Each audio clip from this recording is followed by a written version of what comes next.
Jadi kalau dengan semua keterangan ini kita belum yakin itu adalah firman Allah, bukan bahasa manusia, dengan cara apa lagi dijelaskan? Makanya interaksi dengan Quran itu jadi ibadah. Dan setan berjuang supaya nggak dekat Quran. Satu-satunya bacaan di muka bumi yang saat dibaca, awas, orang tidak bosan tapi cepat ngantuk, Quran. Makanya diperbaiki hatinya dulu, yakinkan dulu, ikhlaskan dulu supaya cahaya masuk. Maka setelah itu perhatikan baik-baik. Riset sekarang membuktikan Anda kalau baca Quran berapapun tapi konsisten bacanya, itu akan memberikan keberkahan, setidaknya stabil dalam mentalitas, lebih tenang. Tidak ada orang yang datang untuk belajar dari tuntunan Al-Quran kecuali disebut oleh Nabi SAW, orang itu akan menjadi orang terbaik di setiap bidangnya. Dokter ngaji Quran jadi dokter terbaik,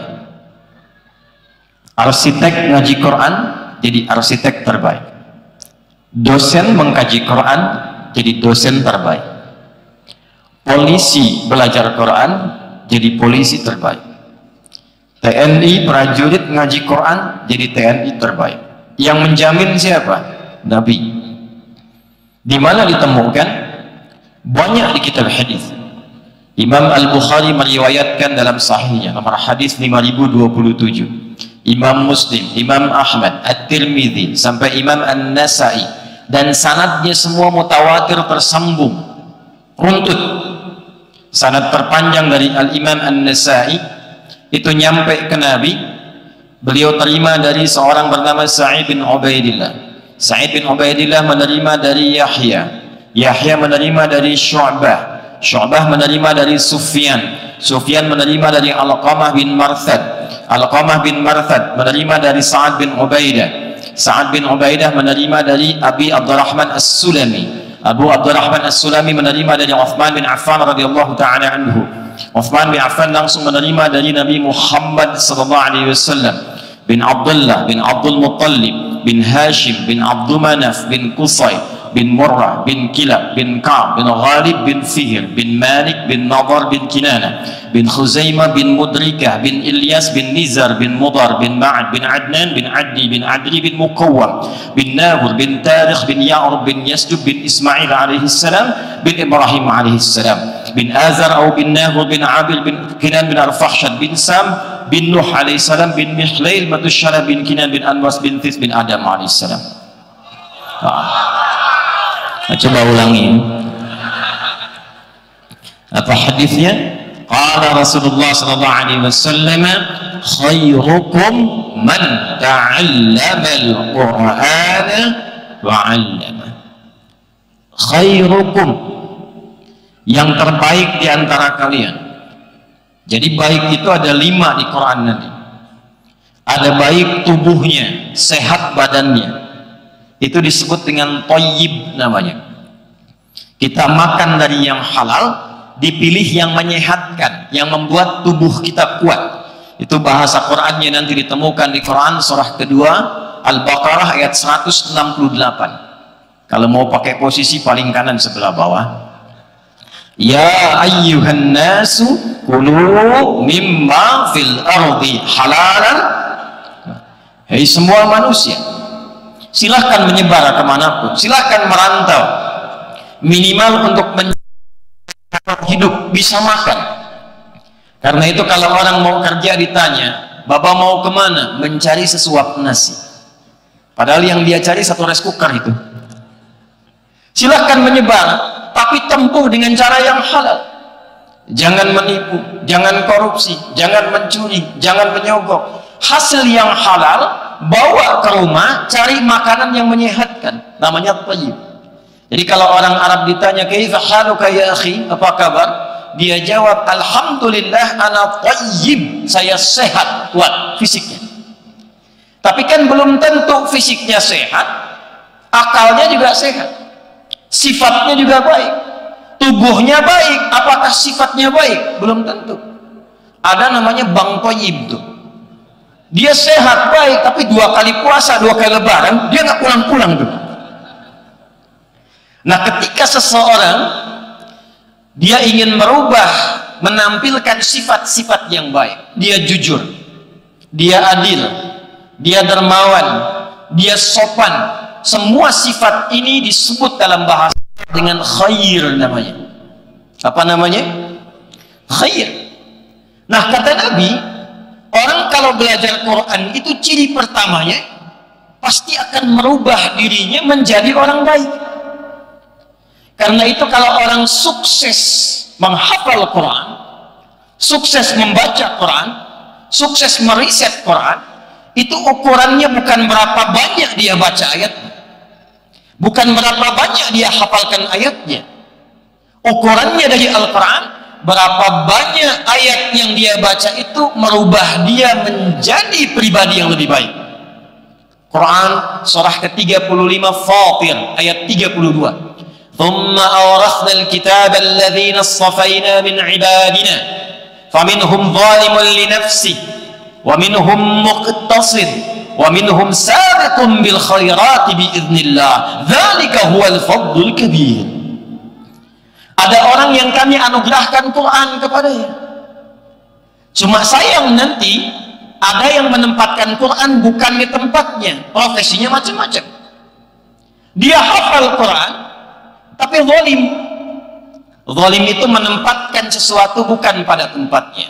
Contoh begini, saya punya cangkir, gelas, saya punya gayung. Kalau mau mandi pakai apa? Gayung. Kalau mau minum pakai apa? Gelas. Ada orang minumnya pakai gayung, mandinya pakai gelas. Zalim namanya. Ada orang hafal Quran, qul huwallahu ahad, Allahus lam yalid walam yakun lahu kufuwan.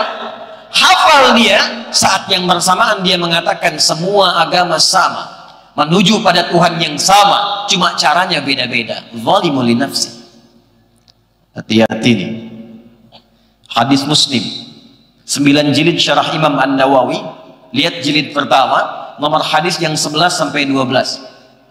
Qala Rasulullah sallallahu alaihi wasallam, sayakunu fi akhir ummati unasun, atau sayati alaikum zamanun, di riwayat lain, akan tiba satu masa engkau akan dapati orang-orang yang yuhadditsunakum bima lam tasma'uhu aw yasma'unahu aba'ukum.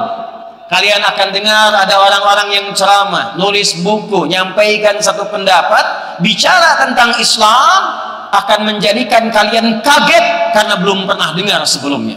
Kata Nabi, jangankan kalian, orang dulu pun kalau dengar itu bisa ikutan kaget. Jadi Abu Jahal pun kalau dengar itu bisa kaget juga. Abu Jahalnya tidak pernah mengatakan semua agama sama.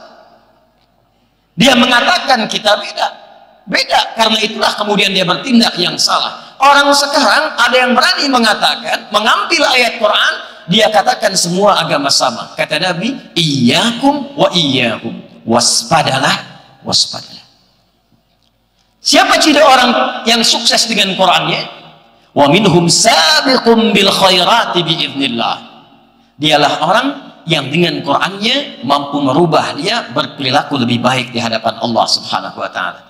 Jadi insya Allah ini ada Pak Asda di birokrasi.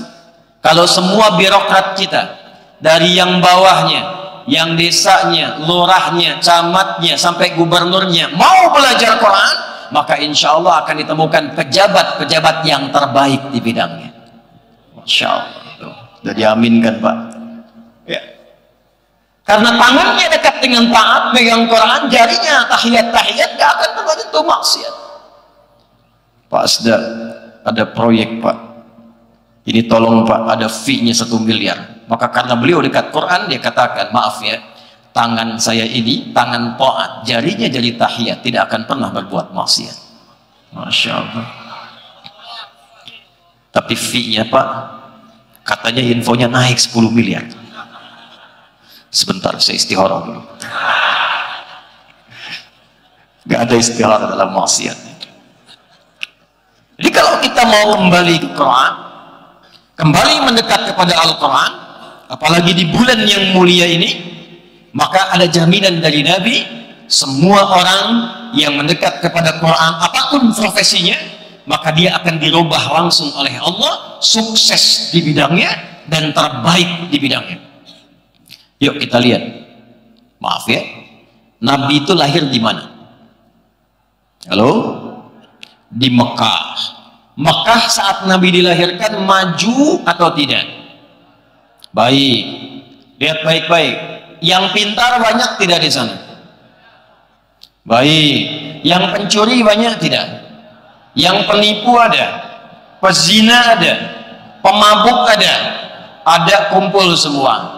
Kalau kumpul keburukan, sifat dan orangnya disebut jahiliyah namanya. Kalau perbuatannya saja jahil, orangnya jahil, digabungkan jahiliyah.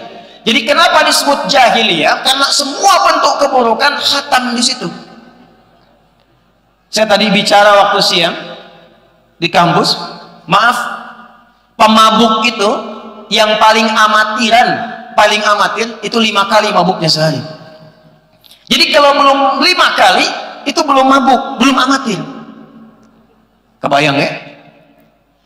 Kalau ada pembegal itu sekampung begal semua, nggak nanggung.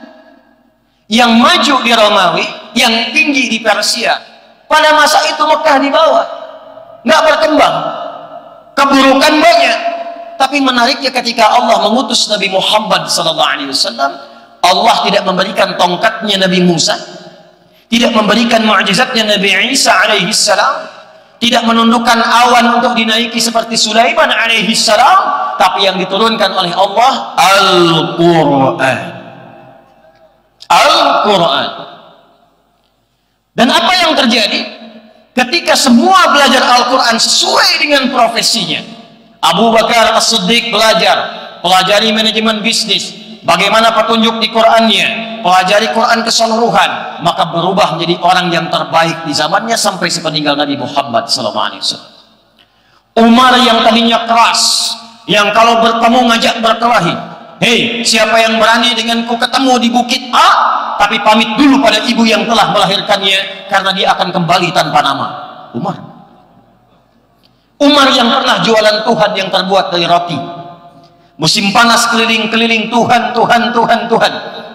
tiba-tiba lapar, disimpan Tuhan berhalanya itu di atas satu batu, kemudian minta izin, ya Lata ya Manat ya Uzza a'dhirini, tolong maafkan aku sementara, toleran dikit, kuntu ja'ian, saya lapar sekarang, pinjam kepalanya sebentar, makan.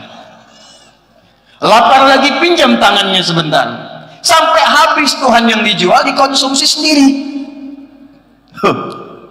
Setelah masuk Islam, Allahu Akbar, tak ada satu pun yang terbaik di zamannya mewarisi Nabi dari keberaniannya, kehebatannya, ilmu belusukannya yang ditiru sampai dengan kini. Umar, pemimpin pertama yang meniru Nabi belusukan itu Umar bin Khattab radhiyallahu ta'ala anhu. Ada seorang ibu dengan anaknya kelaparan, saking tidak ada makanan, kemudian apa yang terjadi? Beliau menggoreng-goreng batu dalam pasir sambil memberikan syair, duhai khalifah, enak-enak di istananya, kami di sini rakyat kekurangan berbagai hal, hanya goreng batu, tak ada makanan. Lewat Umar sedang belusukan mendengar itu, lantas Umar kembali ke Baitul Mal, membuka, mengeluarkan gandum sekarung, dipinggul kemudian oleh beliau. Ketika dipanggul itulah datang ajudannya ingin membantu, kata beliau, tidak, saya yang dihisap. Dibawa ke tempat ibu itu dan tidak mengatakan saya Umar. Zaman dulu nggak ada kamera, zaman dulu tidak ada media sosial, zaman dulu tidak ada update status, zaman dulu tidak ada peluang untuk menampilkan ke banyak orang. Umar tidak cerita kalau beliau Umar, dimasakkan oleh beliau. Bahkan saat dimasakkan itu ibunya masih bersyair, duhai khalifah, enak-enak di istana, cuma orang lain yang datang ke sini untuk membantu saya memasak. Disuapkan pada anaknya tanpa pernah mengatakan saya Umar.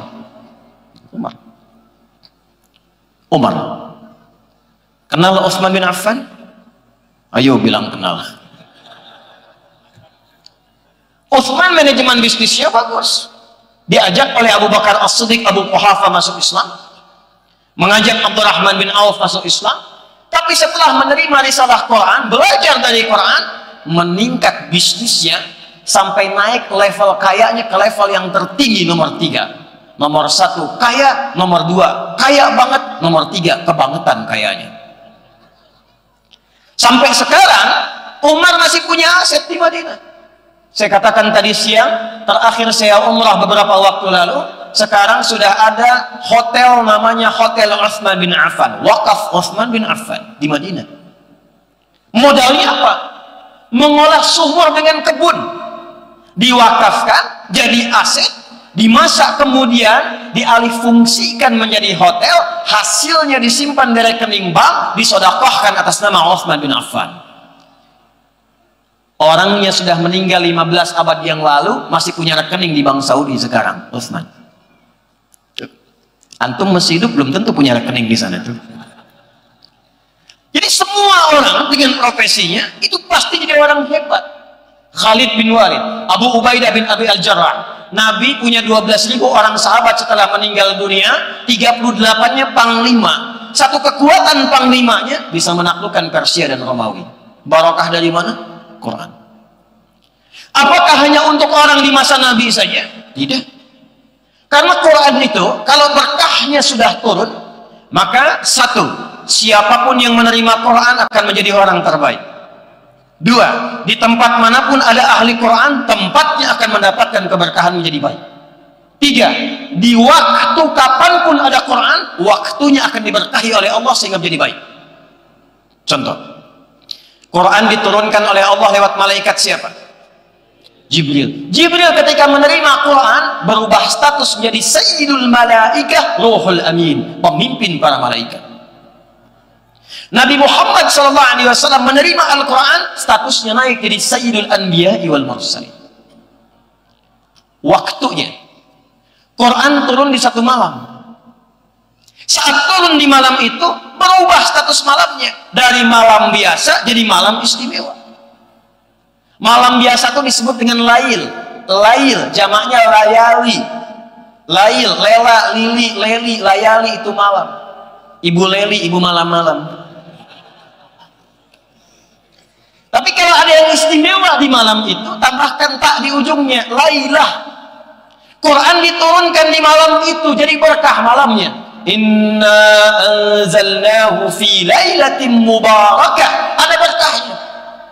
Ketika berkah, berubah nilai malam itu, value-nya berubah, nilai pahalanya lebih daripada 1000 bulan. Disebut dengan malam Al-Qadar. Inna anzalnahu fi lailatil,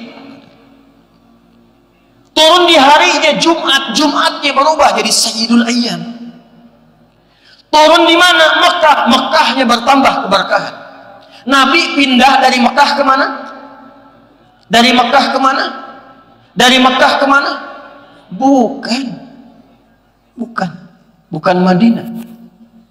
Madinah itu ketika ada Quran. Saat Nabi pindahnya bukan ke Madinah, pindahnya ke Yathrib namanya. Yathrib. Yathrib itu nama satu dari umat Nabi Nuh yang setelah banjirnya reda 1 tahun 10 hari berpencar, ada yang bernama Yathrib nanti bin Mahlil kakeknya datang ke wilayah itu bertempat disebut dengan nama orangnya, maka tempatnya disebut dengan Yathrib. Nabi datang ke situ, maaf sekali ekonomi tertinggal, pasar dikuasai Yahudi, dimonopoli, konflik tinggi 600 tahun Aus dan Khazraj gak pernah tuntas. Politik tajam, kriminalitas tinggi, pasarnya kotor. Datang ke situ turun cahaya Quran. Cuma 2 tahun. Berubah, berkembang, jadi suasana kota. Pasarnya stabil, orangnya jadi baik. Kemudian jadi suasana kota yang mencerahkan, ilmu mulai banyak sehingga dikenal.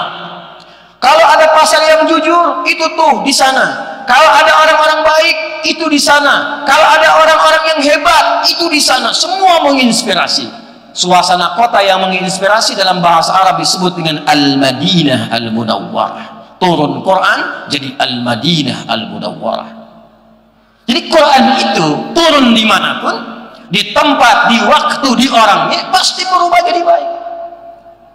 Apakah hanya di era Nabi saja? Tidak.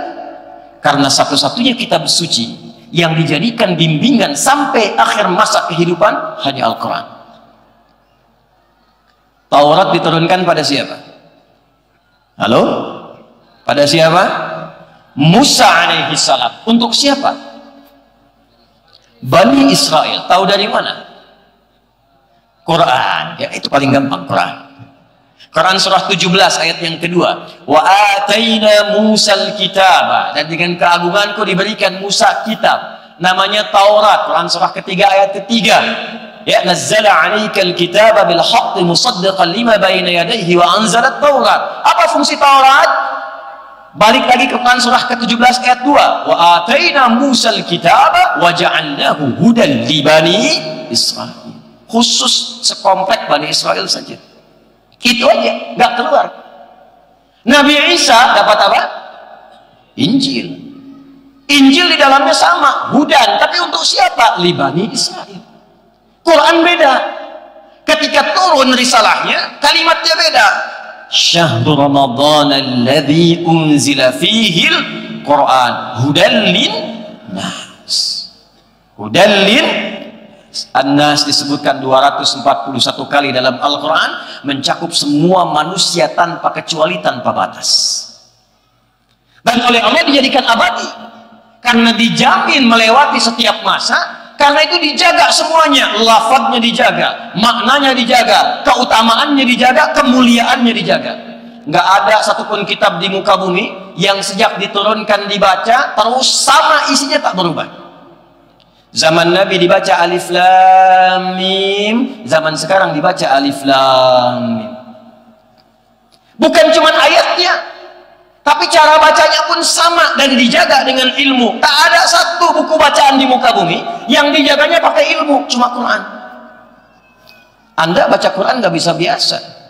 Alif lam mim, dari kan kita mulai raiba fi, udah lil muttaqin, nggak bisa. Ada panjangnya, pendeknya, makhrajnya, wakafnya, wasalnya. Alif lam mim. Dan semua huruf yang dibacakan dari Quran semuanya keluar dari bagian tubuh kita. Tak ada satu tersisa rongga tubuh kita yang mengeluarkan suara huruf, kecuali darinya keluar semua lafaz-lafaz Quran. Seakan Allah ingin mengatakan, karena kitab ini mulia, dilafadzkan secara mulia, maka bagian semua tubuh ini mesti bertasbih mengucapkan Quran dengan semua kemuliaannya. Dijaga ilmunya, bernama tajwid.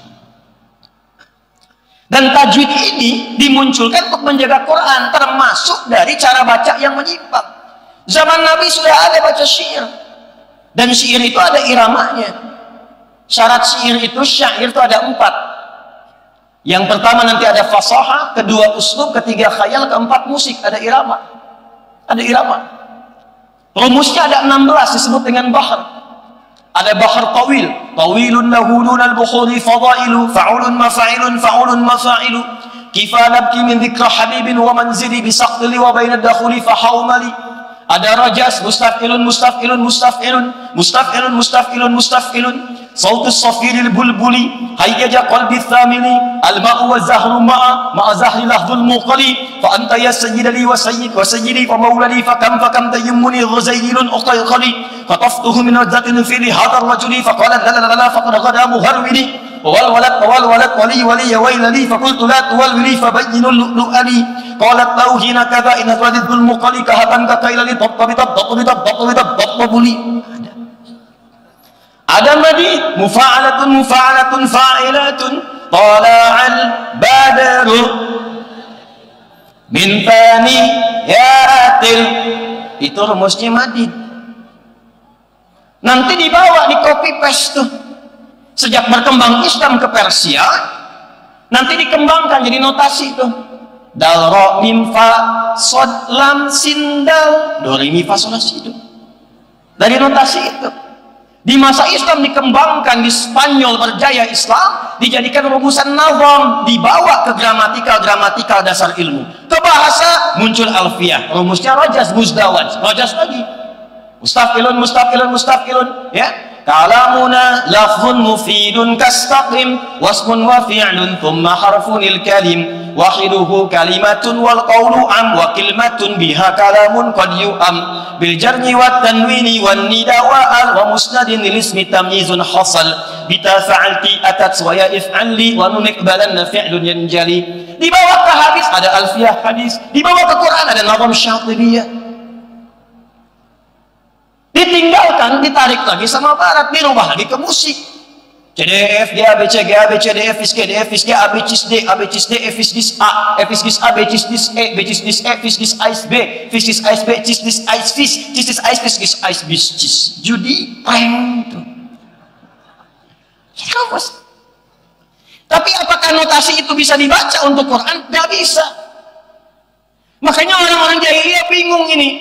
Ini ada syair 16 rumus. Tapi kau bacaannya Muhammad sallallahu alaihi wasallam enggak sama dengan kita. Dia indah tapi bukan syair. Dia punya makna, maknanya lebih dalam. Bingung mereka itu. Dan mereka nggak pernah baca Quran pakai rumus mereka. Misal yang madid, tala'al badru alaina. Saya belum pernah dengar imam-imam hebat di muka bumi, apa itu di Masjidil Haram di Mekah, atau itu di Kuwait misalnya, atau di tempat yang lain, baca surat Ad-Duha pakai lagam itu. Wadduha wallaili idza saja. Ada. Jadi nggak usah aneh-aneh. Iyyaka na'budu wa iyyaka nasta'in. Ubah jemaah. Alam nashrah laka sadrak. Nggak ada. Quran itu indah, dijaga dengan ilmunya, cara bacanya lengkap dan abadi ilmunya. Itulah Quran. Jadi kalau dengan semua keterangan ini kita belum yakin itu adalah firman Allah, bukan bahasa manusia, dengan cara apa lagi dijelaskan? Makanya interaksi dengan Quran itu jadi ibadah. Dan setan berjuang supaya nggak dekat Quran. Satu-satunya bacaan di muka bumi yang saat dibaca, awas, orang tidak bosan tapi cepat ngantuk, Quran. Ada orang bosan baca Al-Fatihah sini? Coba saya tanya, sehari itu baca Al-Fatihah 15 kali atau 16 kali? Coba, 16. Berarti subuhnya cuma 1 rakaat. 17 kali. Tapi tak pernah saya dengar kalimat, awak pusing nih gitu, baca Quran 17 kali sehari, tak ada yang bosan. Tak ada yang pening baca Al-Fatihah. Tapi kalau dibaca Al-Quran 1 jam tuh baca terus loh. Ini .com.id sejam update tuh. Ya. Al-Quran 10 menit ngantuk. Apa pasalnya? Karena memang ini ibadah dan setan nggak akan biarkan. Jadi kalau nggak ada unsur taqarrub ilallahnya, setan tuh gampang sekali, nggak usah digoda, tiup dikit aja langsung. Tapi kalau ada unsur ibadahnya, merubah Anda jadi baik, karena setan tuh nggak kenal baik. Lawannya malaikat, nggak kenal salah. Setan disebutkan 88 kali dalam Al-Quran, malaikat disebutkan 88 kali dalam Al-Quran. Malaikat membisikkan ke jiwa takwa, setan memprovokasi nafasnya, fujurnya, nafsunya. Nafsu disebutkan 115 kali dalam Al-Quran, takwa yang terkait nafsu disebutkan 115 kali dalam Al-Quran. Allahu Akbar, Allahu Akbar. Cepat, sudah azan. Pernah merasa begitu? Itu bisikan malaikat. La ilaha illallah. Tenang, baru azan, belum komat. Setan.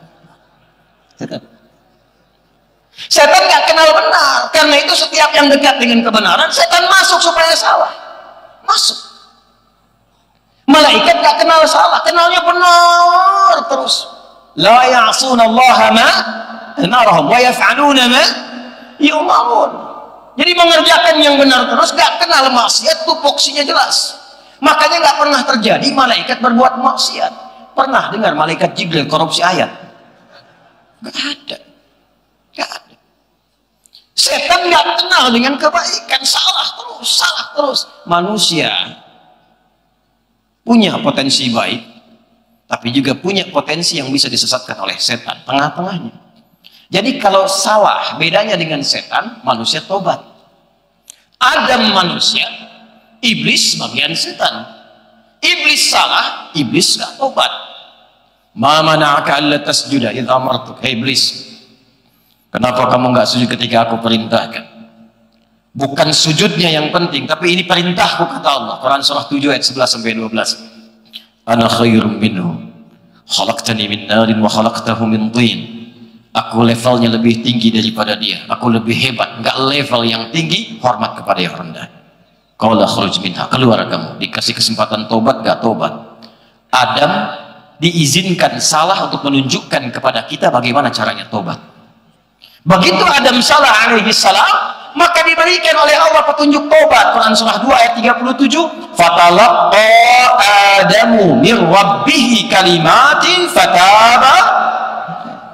Dibimbing dengan kalimat. Apa kalimatnya? Quran surah 7 ayat 26, Rabbana zalamna wa illam taghfir wa tarhamna lanakunanna minal. Karena itu bedanya manusia dengan setan. Setan salah, setan tak tobat. Manusia kalau salah, manusia tobat. Jadi kalau ada manusia salah nggak pengen tobat, namanya apa? Jangan lihat saya begitu. Namanya manusia tapi sedang diprovokasi oleh setan.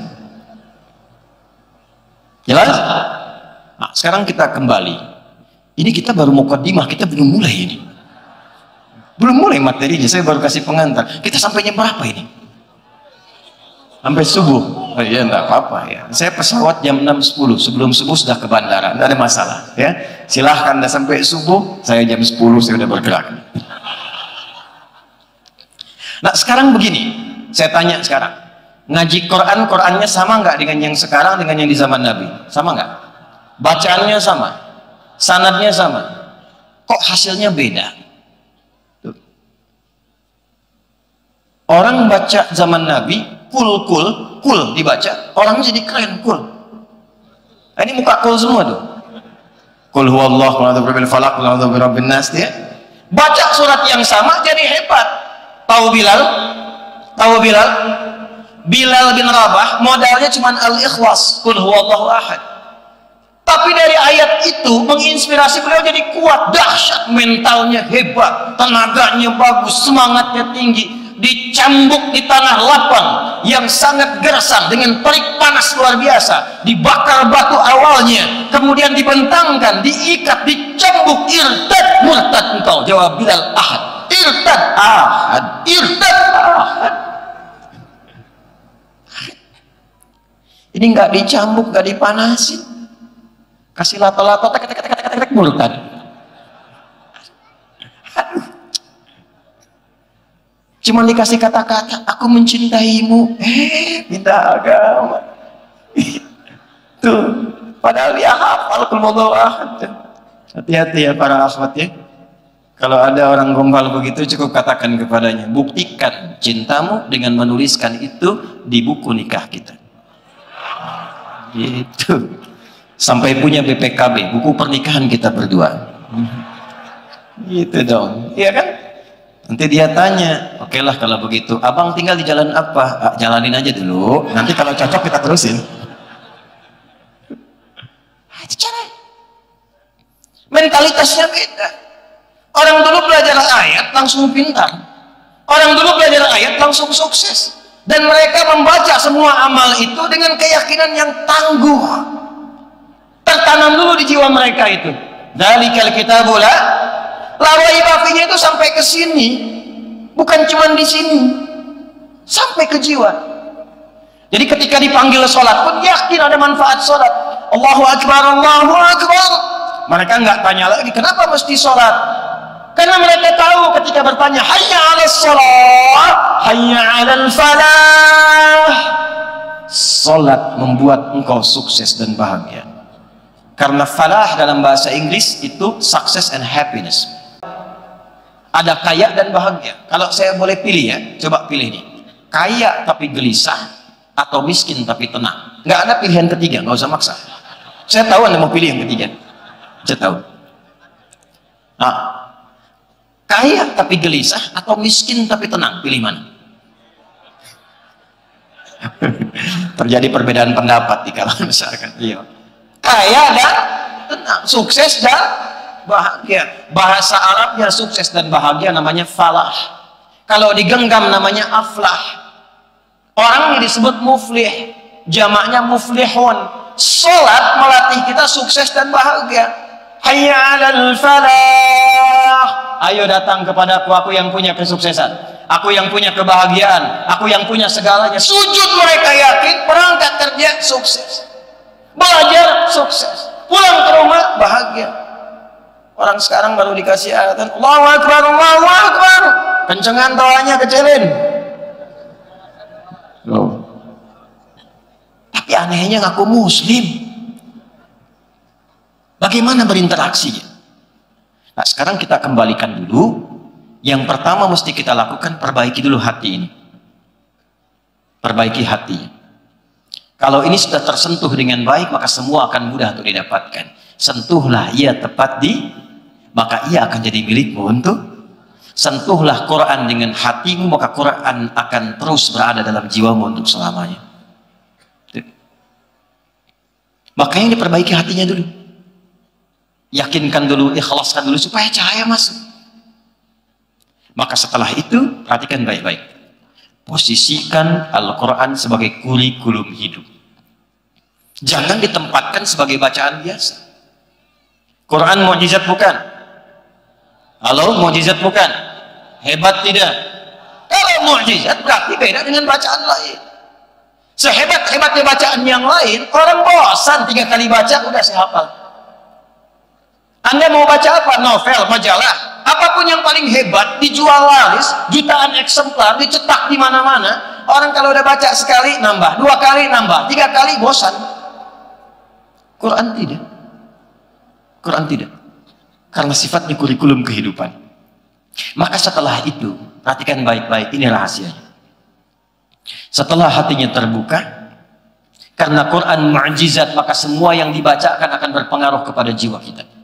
Nanti cara mengetesnya begini, kalau hatinya sudah kebuka, sudah enak berinteraksi dengan Quran, tandanya begini, fokus ya, kita mulai ke inti bahasannya. Tandanya Quran surah 8 ayat kedua. 1. Innamal mu'minuna alladhina idza dzukirallahu wajilat qulubuhum wa idza tuliyat 'alaihim ayatuhu zadatuhum imana wa 'ala rabbihim tawakkalun. Jadi insan beriman yang sejati itu cek dulu. Kalau disebutkan nama Allah ada konfirmasi getaran dalam hatinya. Jadi kalau disebutkan nama Allah nanti ada gelombang di hatinya yang mengkonfirmasi ada getaran. Nah itu beda dengan gelombang cinta, beda dengan gelombang saat Anda salah di jalan ketemu polisi di depan. Dagdikduk, beda. Maka dicek 5 kali dalam sehari. Dari sejak bangun subuh ke siang zuhur ke sore asar menjelang malam maghrib sampai ke isya, masih ada iman nggak? Karena kata Nabi ada orang yang paginya beriman, sorenya bisa luntur imannya. Asbaha mu'minan wa yumsi kafira. Maka dicek lewat suara adzan. Karena itu diperdengarkan pertama kali lafadznya Allah. Allahu Akbar, Allahu Akbar. Ada konfirmasi di hati. Ya Allah, sudah adzan. Bangunlah subuh itu. Karena dengar adzan. Maka ini pertanda Anda punya iman. Cuma imannya standar. Tinggi tidak, rendah juga tidak. Tengah-tengah. Subuh jam berapa adzan nanti? 5 lewat berapa? Hah? 5 lewat 5, 5 lewat 3, 5 lewat 4, 5 lewat 6. Terjadi perbedaan pendapat. Ini menunjukkan ada yang datang dari tempat yang berbeda-beda. Tidak dari tempat yang sama ya. Kita ambil 5 lewat 6 misalnya. Allahu Akbar, Allahu Akbar. Bangun. Ya Allah sudah adzan. Itu tandanya Anda masih punya iman cuman standar. Di kantor jam masuk jam 7, datang jam 7 standar. Tapi Anda bangun dari jam 4. Menyiapkan diri, menunggu panggilan, iman kuat. Tapi kalau Anda dipanggil jam 5 lewat 6, baru bangun jam 6 lewat 5. Dan belum ingat sholat. Tipis cahaya imannya, tipis. Tapi kuncinya apa? Nih tes, mari kita bacakan. Wa idza tuliyat 'alaihim ayatuhu. Kalau dibacakan ayat-ayat Allah kepadanya, zadathum imana, bertambah getarannya. Ada konfirmasi, mendengar bacaan Quran ada getaran. Makanya bacanya nggak boleh sembarangan, tajwidnya dibaca. Apalagi kalau suaranya indah seperti Qori tadi. Izin Pak Rektor, Pak Ketua BPH nanti yang kori tadi, insya Allah kami tanggung biaya kuliahnya ya sampai selesai. Insyaallah. Bacaannya bagus sekali. Balik. Nah itu dites. Kalau sudah ada konfirmasi, nanti dipakai interaksinya enak. Itu mauhibah namanya. Ada pembuka diberi oleh Allah. Nggak perlu indah-indah nanti, tapi kalau baca ada getaran. Maka ada keinginan nanti untuk membaca. Kalau sudah ada itu jangan tinggal, karena untuk memulai lagi itu gak mudah. Maka kata Al-Quran, kalau sudah ada kebuka hatinya, akan terbagi kepada 3 golongan ahli Quran. 1, tahap pemula. Tahap apa namanya? Pemula. Wujudnya qiraah, bahasa gampangnya mulai senang baca.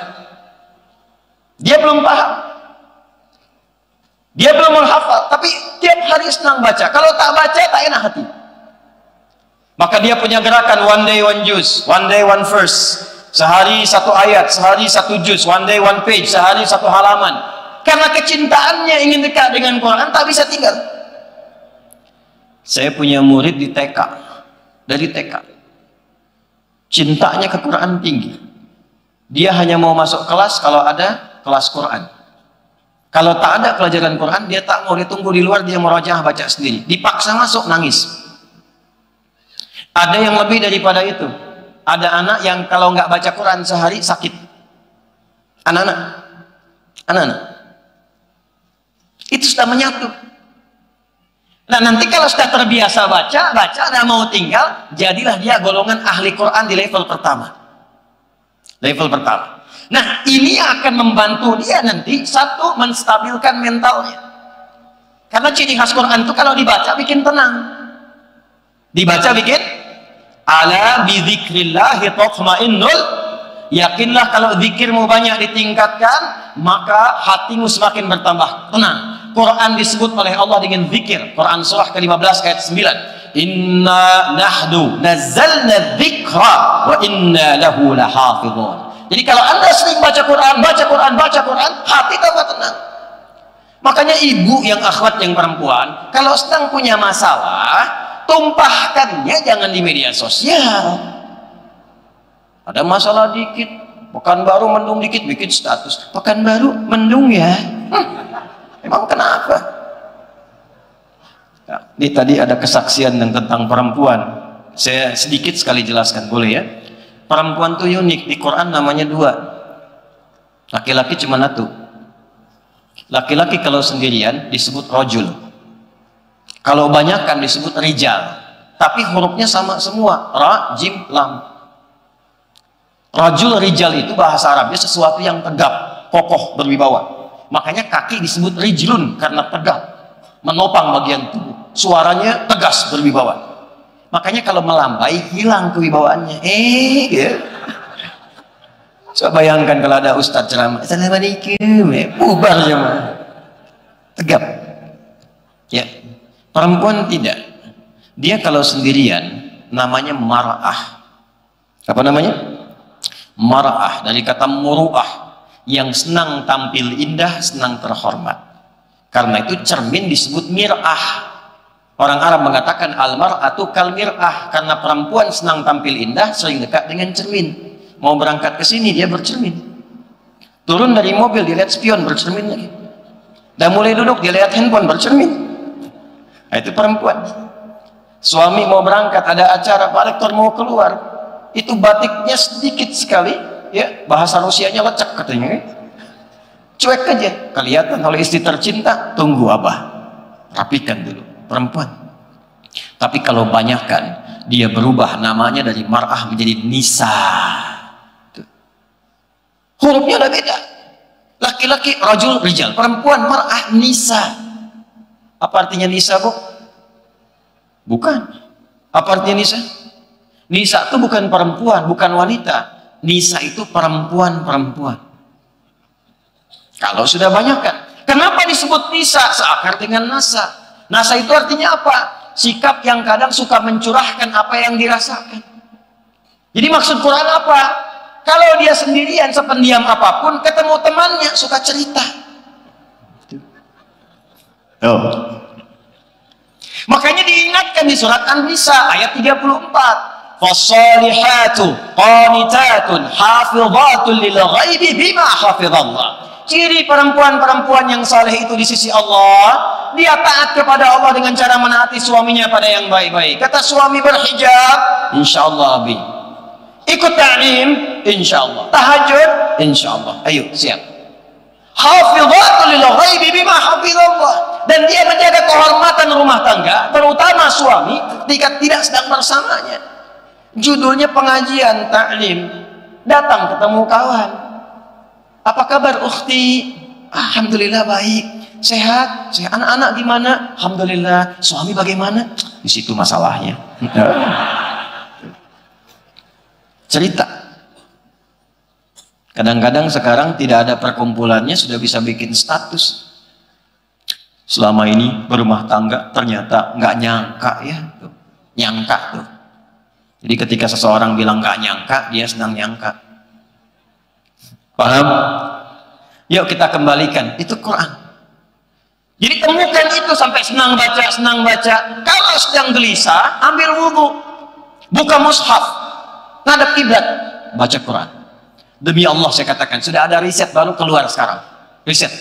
Nanti kita ada MOU di sini dengan Umri, insyaallah. Ya, maaf, riset sekarang membuktikan Anda kalau baca Quran berapapun, tapi konsisten bacanya, itu akan memberikan keberkahan, setidaknya stabil dalam mentalitas, lebih tenang. Jadi menerima masalah sebesar apapun itu jadi kecil, cawan hatinya lebar. Ketika lebar, masalah jadi kecil, masuk. Tapi kalau pejabat merumuskan persoalan dekat dengan Quran, tenang ambil kebijakan. Pebisnis dekat dengan Quran, tenang menyelesaikan persoalan. Mahasiswa dekat dengan Quran, tenang menghadapi ujian. Harinya kok hari tenang, kok Anda gelisah? Harinya hari tenang kan? Tapi Anda kok pada gelisah? Kan saya anak sekarang. Karena belajarnya nggak nempat. Waktu belajar digunakan main lato-lato, hari tenang baru belajar. Quran. Nanti yang kedua, sholat tuh. Sholat tuh bikin tenang. Makanya tempat sholat itu beda sendiri. Anda masuk masjid dengan masuk rumah, lebih tenang ke masjid. Makanya dulu orang-orang kalau kerja di zaman Nabi bisnis, keluar tuh ada syuruk dari masjid, pulang ke rumahnya. Ini bisa rumus nih teman-teman yang dagang, yang bisnis, pengusaha. Itu nggak langsung ke rumah, mampir masjid dulu. Sholat 2 rakaat, tawakal pada Allah, memohonkan, ya Allah saya telah berikhtiar seperti apa yang telah Engkau perintahkan, maka mohon berikan rezeki seperti apa yang telah Engkau janjikan. Makanya keluarnya pulang ke rumah, yang dibawanya aura masjid, bukan aura jalan. Pulang ke rumahnya tuh aura masjid, tenang, enak, ketemu anak nyaman, main-main. Karena anak itu nggak kenal Anda sebagai direktur, nggak kenal Anda sebagai pimpinan. Anda jenderal, iya, di mana? Di kesatuan, di rumah Anda ayah. Anda manajer, direktur, di mana? Di kantor, di rumah Anda abi. Iya. Saya di sini Ustaz, alim, panggil Syekh. Di rumah mereka nggak kenal saya dengan Syekh, Ali, Ustaz, tidak. Apa Anda pikir saya pulang ke rumah disambut Ustaz? Tidak. Anak saya butuh ayahnya. Buya, anak yang kecil yang mau 2 tahun. Kita baru pulang dari Amerika, datang ditungguin malam-malam. Tengah malam anak 2 tahun. Buya, Masya Allah. Adik, apa kabar? Buya bertanya-tanya gitu. Apa lagi? 2 tahun. Kita dengar aja lah, dia cerita, dia main kuda-kudaan, dia naik ke punggungnya, naik jalan-jalan. Alhamdulillah, dia rindu buyanya ternyata. Dia gak kenal Ustaz, tak peduli dia. Kenal ayahnya. Masjid, bikin tenang. Ada seorang saleh, rajin murajaah Quran, baca Quran. Dan dia padukan dengan masjid. Ini kisah nyata. Saya kalau cerita, hampir nggak pernah saya kutip yang aneh-aneh. Ini daerah Pasar Rebo agak ke atas. Orang soleh, agak sepuh. Jadi beliau ini unik. Tiba-tiba ada orang dari kota ingin bangun masjid, tapi pengen di situ dan dikelola oleh bapak itu. Bayangkan. Saya juga nggak paham gimana tiba-tiba bisa terjadi itu. Singkat jadi kelola, jadi dirawat, disayang-sayang, dan wafatnya sesuai dengan kebiasaannya. Masya Allah. Kamis Ramadan, nunggu senderan belakang, meremlek. meninggal, ya Tuhan nafsun mutmainah, indah wafatnya. Awas belakang tuh, meremelek tuh.